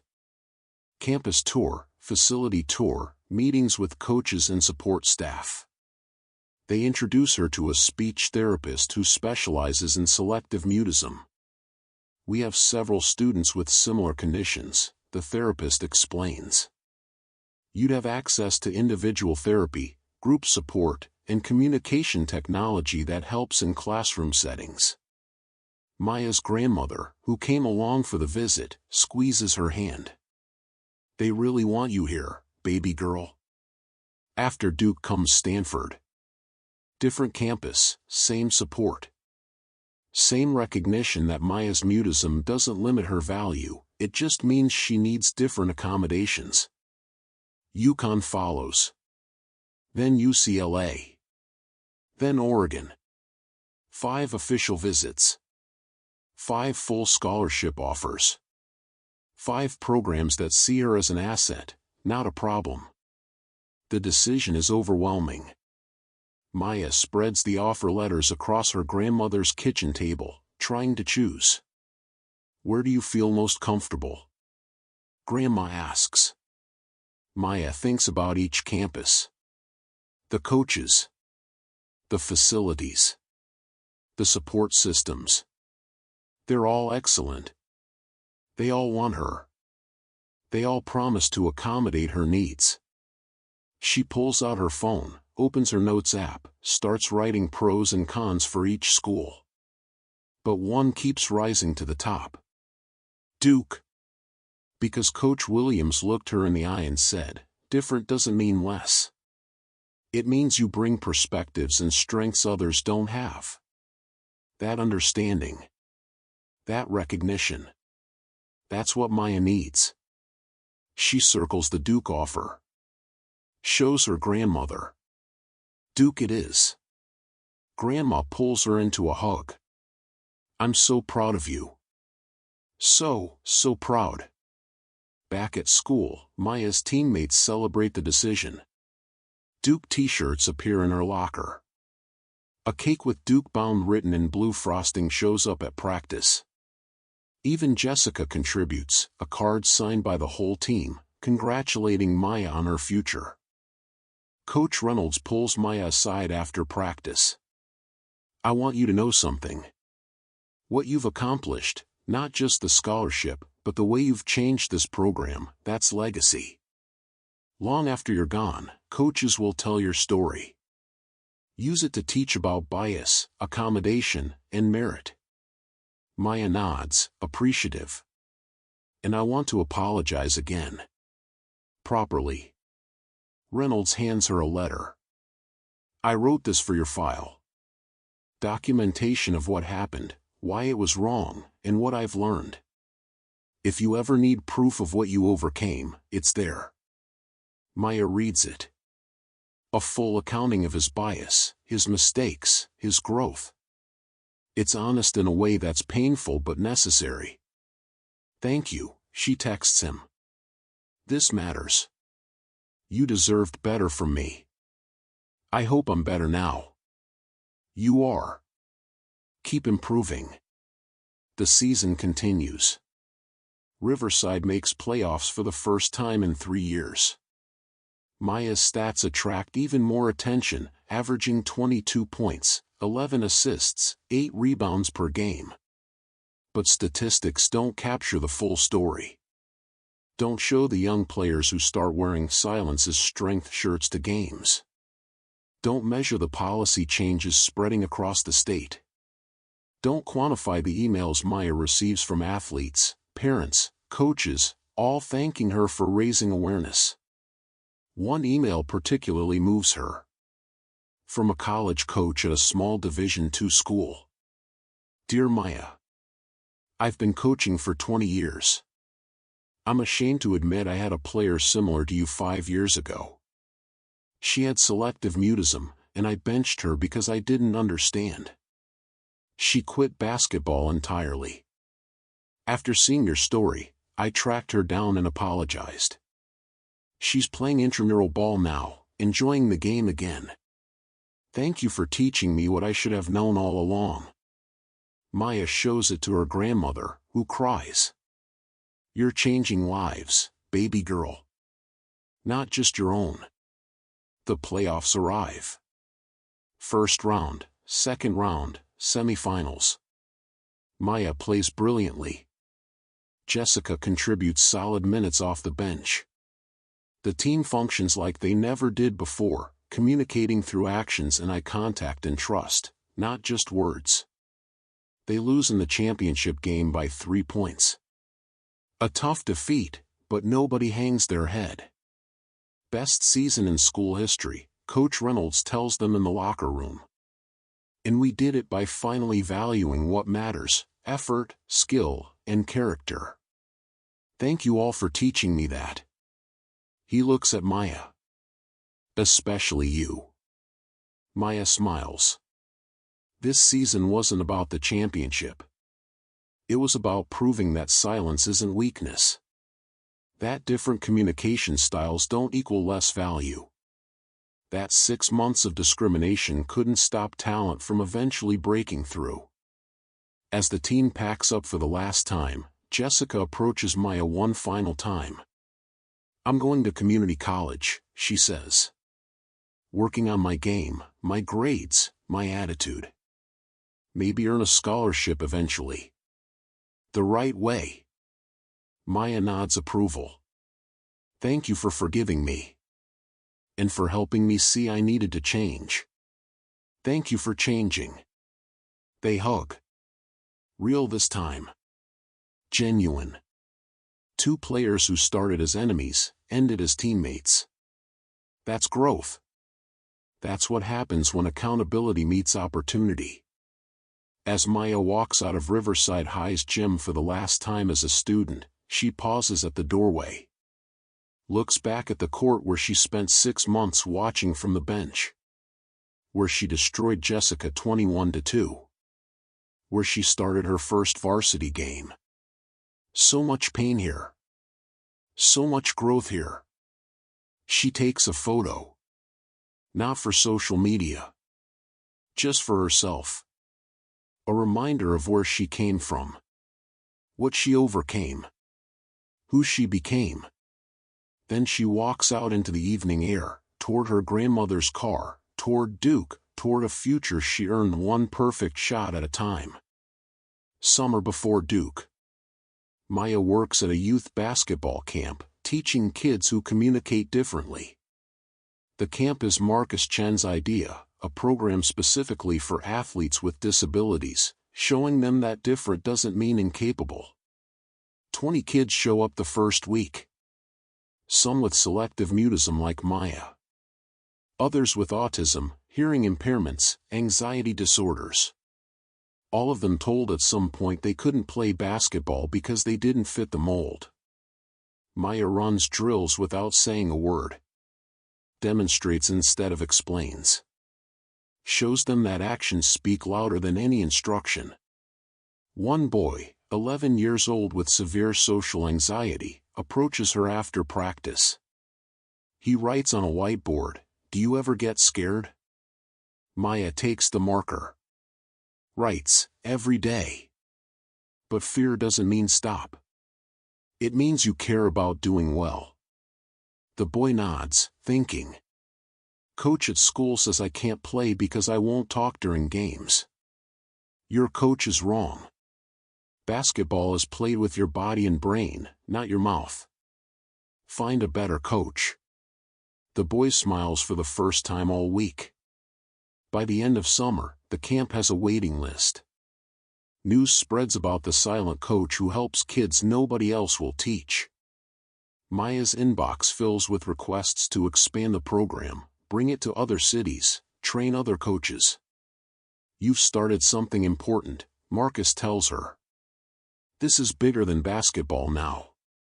Maya knows. She sees it in the kids' faces. The way they light up when someone finally sees their potential instead of their differences. She gets a call from Jessica one evening. They've been texting occasionally, checking in, maintaining the friendship they built from rubble. "Hey, I got accepted to the community college team," Jessica says, voice bright. "Coach says I have to earn my minutes, but I'm ready for that now." Maya smiles. Texts, "Proud of you. You've come far. Couldn't have done it without you showing me what real work looks like." Jessica pauses. "I'm teaching a youth clinic too. Little kids. Trying to do what you're doing, show them that effort matters more than talent." "That's amazing. Keep going. Will you come speak at my clinic?" "Well, not speak. But you know. Be there. Show them what's possible." Maya considers. She's busy with her own camp, with preparation for Duke. But this is what it's all about, paying forward the opportunities she fought for. "Send me dates. I'll make it work." Jessica squeals. "Thank you." The kids will lose their minds. They all know your story. After they hang up, Maya's grandmother shuffles into the room. "That was Jessica?" Maya nods. "Never thought I'd see the day you two would be friends. People can change if they want to." She wanted to. "You have a big heart, baby girl. Bigger than most." Grandma settles into her chair. "Your mama would be proud. She had a big heart too. Maya's mother died when she was 6. Car accident. The trauma triggered her selective mutism. The therapist said it was her brain's way of protecting her from more pain. She doesn't remember much about her mother except kindness.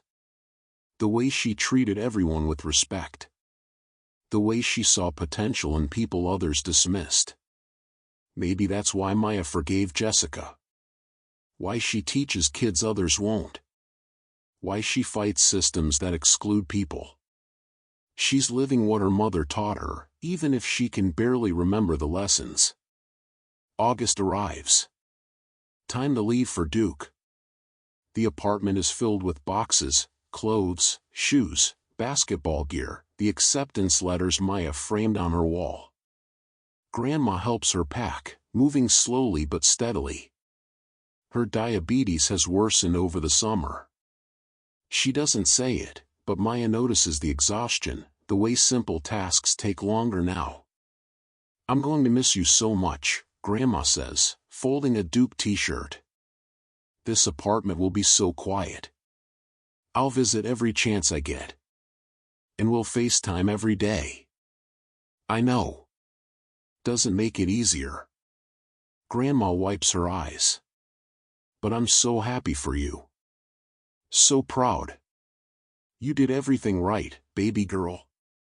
Everything. The doorbell rings.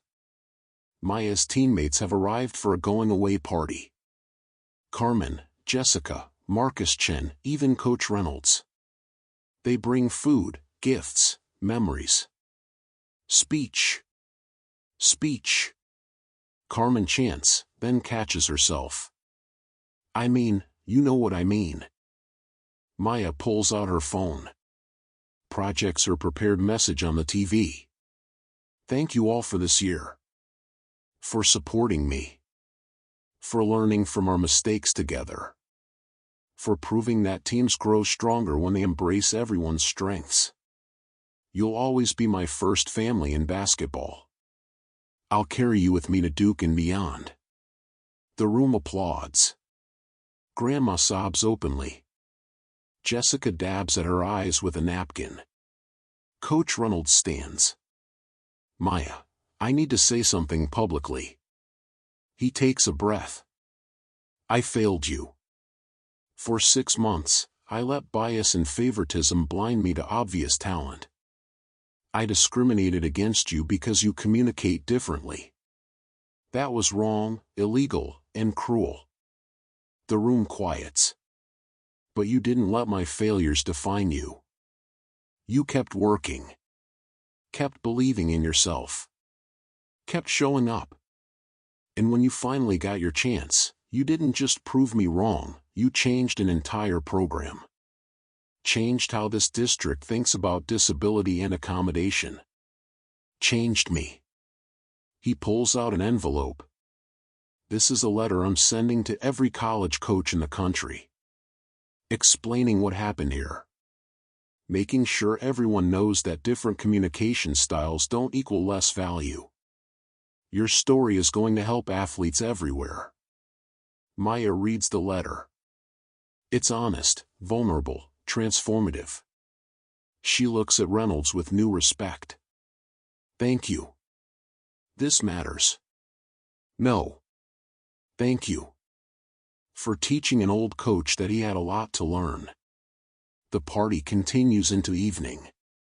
Stories shared, laughter exchanged, promises made to stay in touch.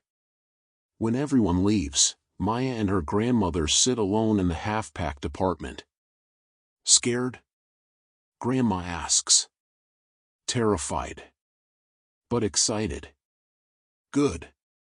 Fear and excitement mean you're doing something that matters. Grandma pulls Maya close. Your mama used to say, courage isn't the absence of fear. It's doing the thing anyway. You've been so courageous, baby girl. Maya leans into her grandmother's shoulder. Tomorrow she leaves for Duke. For a new challenge. For a team that recruited her knowing about her selective mutism, valuing her despite, no, because of, her differences. She thinks about the journey. 6 months benched. 121-2 demolition. 5 scholarship offers. A summer teaching kids who needed to see someone like themselves succeed. It's been a year of transformation. Not just for her, but for everyone around her. Jessica learned humility. Coach Reynolds learned awareness. The district learned accommodation. Young athletes learned possibility. And Maya? Maya learned that silence isn't weakness. That actions speak volumes. That the right people will always see your value, even when the wrong people try to hide it. She falls asleep in her childhood bedroom one last time, surrounded by packed boxes and college recruitment letters and dreams about to come true. Tomorrow, Duke.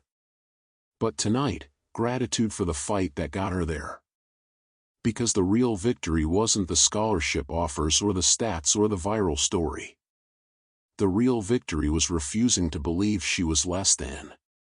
Refusing to accept that silence meant she couldn't lead. Refusing to let discrimination define her limits. She showed up at 6 a.m. every day for 6 months when nobody watched. And when the world finally paid attention, she was ready. That's the story. Not the one-on-one game with the scouts or the offers. The story is the girl who wouldn't quit. Who knew her worth even when others didn't. Who let her game scream when her voice couldn't. And tomorrow, she takes that story to Duke, where it becomes the first chapter of something even bigger. Duke's campus in September is everything Maya imagined and nothing she expected. Gothic architecture, sprawling quads, students from everywhere. In the basketball facility, world-class courts, training equipment, a legacy of excellence surrounding her. Her roommate is a volleyball player named Aisha who greets her with a text instead of spoken words. My sister has selective mutism. I learned to communicate in different ways. We'll be great roommates. Maya nearly cries with relief. Duke kept its promise about accommodation. The basketball team welcomes her immediately. Coach Williams introduces her to everyone, explaining about her selective mutism before anyone can make assumptions. Maya communicates through actions, eye contact, and text. She's one of the best point guards I've ever recruited. Make her feel welcome. The team does. They learn basic signs for common plays. They watch how Maya uses hand signals and head nods. They adapt without making it a burden. This is actually helpful for everyone, one teammate says. Learning to read body language better makes us all better players. Practice starts intense. College ball is faster, more physical, more demanding than high school. But Maya's ready. 6 months of 6 a.m. workouts prepared her for exactly this. She earned starting point guard spot within 2 weeks. Not because of her story or the coach's promises, but because she's the best option. Pure merit. The season opener is against a ranked opponent. Maya's nervous but focused. Her grandmother makes the drive from home to watch. So does Marcus Chen. And sitting 3 rows back, Jessica, who took a bus for 5 hours just to see Maya's college debut. Maya spots them in the crowd and smiles. Her support system. People who saw her value even when others didn't. The game tips off. Maya gets the ball, surveys the court. The opponent's point guard talks trash immediately. Heard you don't talk. What kind of point guard doesn't talk? Maya just smiles. Crosses her over. Blows past her. Perfect layup. The trash talk stops. By halftime, Maya has 15 points and 8 assists. Duke is up by 20. The crowd chants her name when she checks out for a rest. Final score, Duke wins by 32. Maya finishes with 23 points, 12 assists, 7 rebounds. Not quite a triple-double, but dominant. After the game, reporters swarm. They've heard her story. Want quotes. Want sound bites. Maya's teammates form a protective circle. She communicates through her game, one says. And her game just told you everything you need to know. The reporters accept it. Write their stories. Headlines the next day, Silent Star's college debut sends message. November brings a national tournament. Duke faces top-ranked competition. Maya's tested against the best point guards in college basketball. She doesn't just compete. She dominates. Game after game, her court vision and decision-making set her apart. Scouts from WNBA teams start showing up. The attention is overwhelming but validating. During the tournament, a young girl approaches after a game. Maybe 10 years old, wearing a Maya Brooks jersey. She holds up a sign, I have selective mutism too. You're my hero. Maya kneels down. Points to herself, then to the girl, then holds up a fist. The girl bumps it, beaming. Maya pulls out her phone. Types, keep playing. Don't let anyone tell you that you can't. Your voice is your game. The girl's parents cry. Thank you, they mouth. She needed to see this. These moments matter more than stats. More than wins. This is why Maya fought. For every kid who communicates differently. Who gets told they don't belong. December. Duke is ranked second in the nation. Maya's averaging 18 points and 10 assists. She's on every All-American watch list. But the best news comes in a phone call from Marcus Chen. The district implemented new policies, he says, excited. Mandatory disability training for all coaches. Accommodation protocols. Playing time justifications. They're calling it the Maya Brooks Standard. Maya's eyes fill with tears. Her story changed systems. Protected future athletes. Created lasting impact beyond her individual success. Jessica texts that same week, made the community college all-conference team. Earning everything now. Thank you for showing me how. Carmen texts, committed to a D2 school. They saw film of me playing with you and offered a scholarship. Coach Reynolds texts, completed advanced disability certification. Teaching other coaches. Your impact continues. Maya's influence ripples outward. Touches lives she'll never meet. Changes perspectives she'll never witness. This is legacy. March.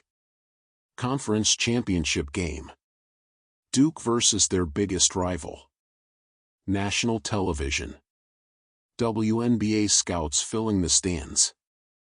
Maya's grandmother is too sick to travel, but they FaceTime before the game. I'm watching from home, baby girl, Grandma says, voice weak but warm. Going to scream loud enough you'll hear me from here. I love you, Grandma. This one's for you. All of them are for me. I'm so proud. Your mama would be so proud. The game is intense. Back and forth. Physical. Demanding. With 2 minutes left, Duke is down by 1. Coach Williams calls timeout. Draws up a play. Looks at Maya. Run your game. Trust your instincts. Maya nods. She knows what to do. Final possession. Maya brings the ball up court. Defense collapses on her. She sees her teammate cutting backdoor.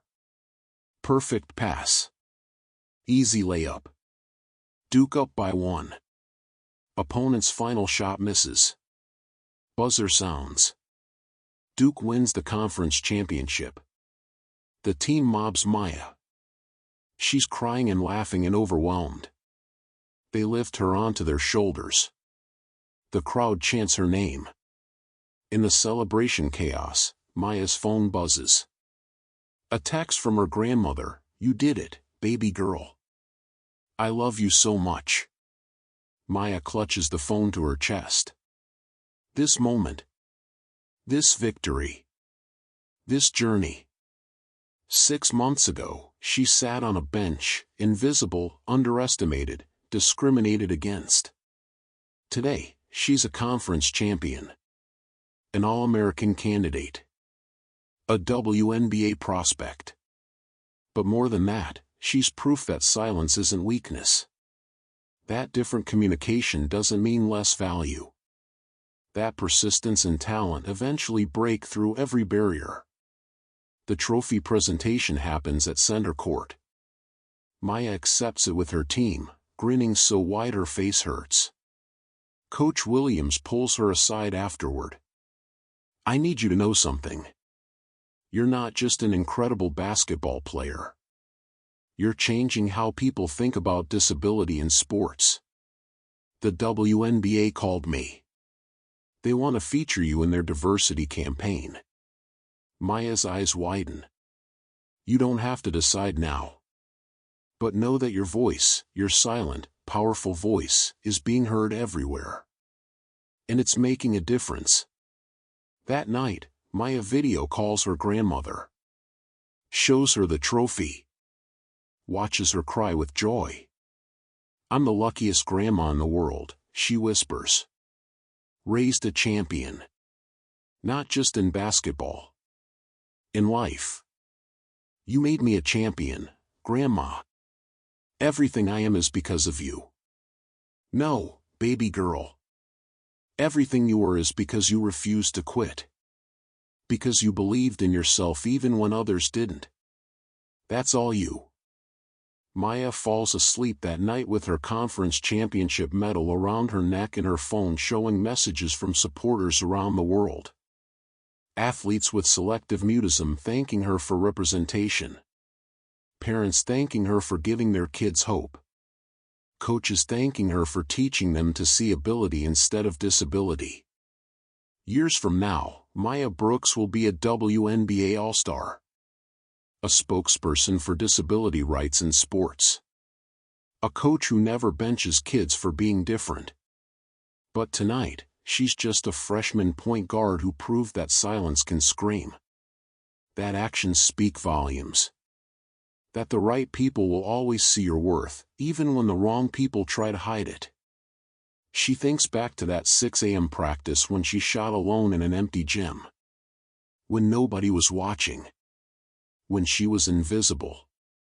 She wasn't shooting for the scouts or the scholarships or the championships.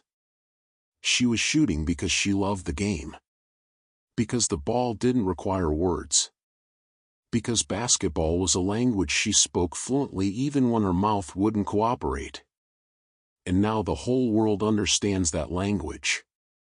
Understands that Maya Brooks never needed to speak to be heard.